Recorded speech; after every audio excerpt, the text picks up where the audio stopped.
Meaning of dishcloth. Dishcloth.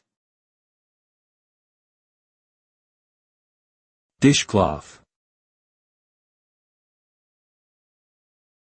Dishcloth. Dishcloth. A dishcloth is a small piece of fabric used to clean dishes and other kitchen utensils.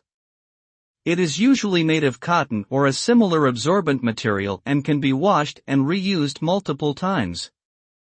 The dishcloth is an essential item in any kitchen as it helps to remove food particles and stains from dishes and helps to keep the kitchen clean and hygienic. Using a dishcloth is an environmentally friendly alternative to single-use paper towels or wipes and is a cost-effective way to maintain a clean and healthy kitchen.